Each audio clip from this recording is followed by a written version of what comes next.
What's going on, people? We are Tottenham TV, back here for another episode of the 5 Takeaways, where we're going to take a look at the 3-1 win over Nottingham Forest at the Tottenham Hotspur Stadium and see what 5 things we can take away from the game, starting off with number 1, and that is wider Son.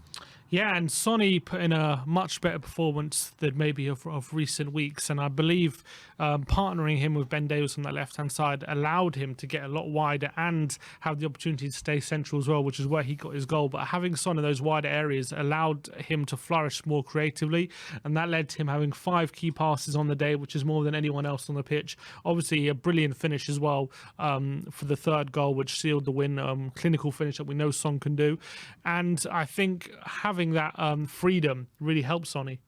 Yeah, it really did, and I think that we're starting to see clearly now. I mean, people have brought it up in the past, but I'm starting to see clearly now that having Perisic on that pitch really does hamper Sonny in terms of the areas he can go in on the pitch, and the stats kind of bear that out as well. 10 goals that Sonny has scored this season, 7 are without Perisic, 2 of them were with Perisic as striker, and only 1 goal for Sonny this season with Perisic at left wing back. But I thought Sonny's performance yesterday was an absolute joy to behold.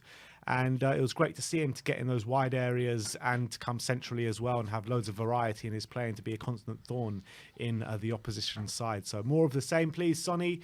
And let's move on to number 2, and that is taking the lead. Yeah, and Spurs yesterday obviously did score the first goal, which is not a rarity, but it was the 14th time this season Tottenham scored the first goal in the Premier League.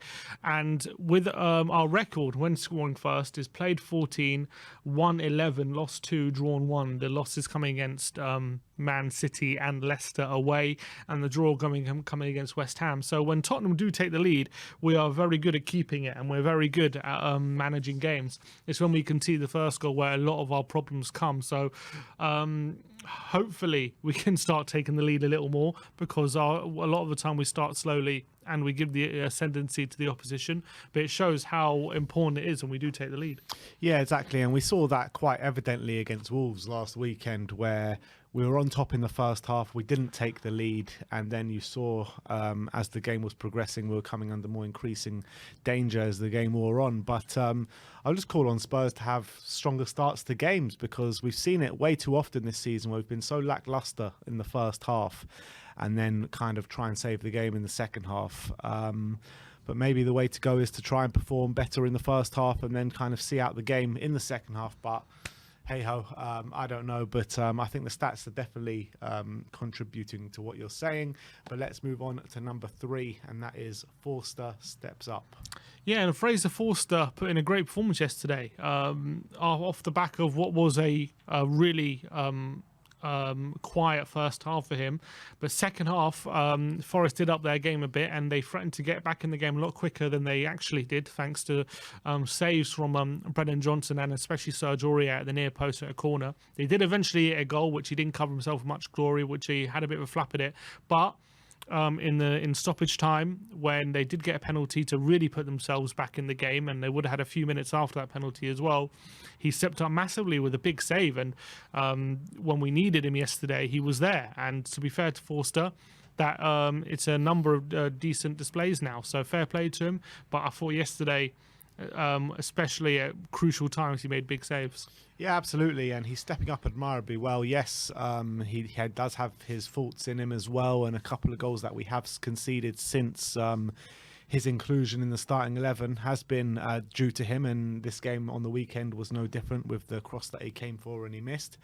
But you got to give him credit for the way he has stepped in absolutely brilliantly, to be honest. And I think that a lot of people were worried when they heard about Fraser Forster coming in as the backup choice for Hugo Lloris, and he's proving the doubters wrong. And how it brings the question up, is he our most successful summer signing that we did make? And I think he is, to be honest. But I'll let you guys be the judge of that. Let me know in the comment section below. Do you think Fraser Forster is our most successful signing that we did make in the summer?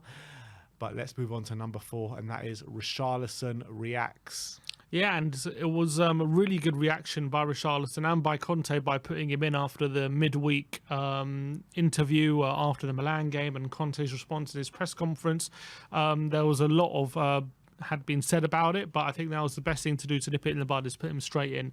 And I thought he reacted really well. Obviously, he got an early goal, which was ruled out from VAR, but a brilliant finish it was from Richarlison, showing he had a bit of a point to prove. And he won the penalty for the second goal, was involved in the first goal with a really good jink inside John Joe Shelby and a cross into the box, and got a really nice assist for the third goal as well for Sonny. A really good cross into the box and a clinical finish from Son. So fair play to Richarlison. Would have been easy for him maybe to kick up a fuss or not react well, but I think he reacted by doing his talking on the pitch. Yeah, and I think there's a bit of a narrative around Richarlison saying that he throws his toys out the pram, mentality is not really the greatest from him. That was the mentality of him coming in. I mean, that was the kind of narrative around some of the fans when we signed him.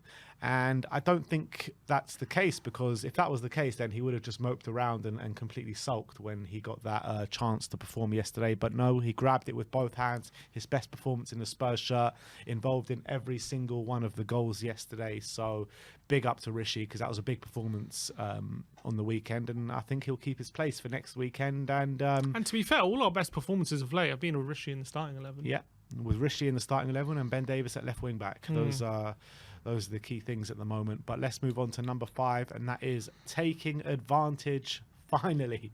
Yeah, and after Liverpool's loss to Bournemouth, it was definitely incumbent on Tottenham to really force the issue in terms of grabbing that top 4 space, and we had to get the 3 points to put a little bit of breathing space, although it's still not much as Liverpool have a game in hand. But we did do that. Spurs are now 6 points clear of Liverpool in 4th. As things stand right now, Man United are 0-0 at home to Southampton, but they are down to 10 men. And if they don't win that game, all of a sudden it could be as little as 1 or 2 points ahead of us with only 1 game in hand, so they could easily be dragged back into it, and it really does open things up. Newcastle play later, but Spurs have definitely taken advantage of a really poor result for Liverpool, and hopefully, with 11 games left, still a lot to play for this season when it comes to the top 4 race. And we've seen it time and time again this season, last season, many seasons in the past, where teams around us lose and then we just go on and drop points, and it becomes really frustrating. I think that only happened a week or 2 ago, last week against Wolves, where teams around us drop points and then we also drop points against Wolves. So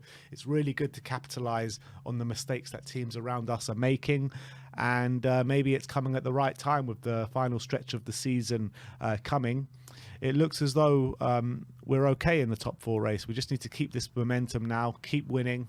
With 1 game a week now, I think that it'll put us in good stead, especially with the likes of Manchester United that have got European football and FA Cup football to contend with. Maybe we can catch them with only 1 point behind them. Well, 2 points as it stands of the live standings. So, I think the top 4 race is looking good, but still, as much as I want to finish 4th, which I do, I think it should be the bare minimum that we should be going for, and the cup exits still leave a real bitter taste in my mouth. The FA Cup and the Champions League specifically, the League Cup as well, to be fair, going out to Nottingham Forest. But top 4 is our only goal. It is our only option from now until the end of the season. So we got to make the most out of it and make sure we are back in that Champions League for next season.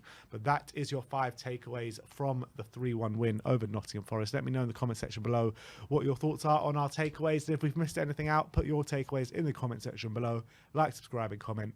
And as always, come on you Spurs.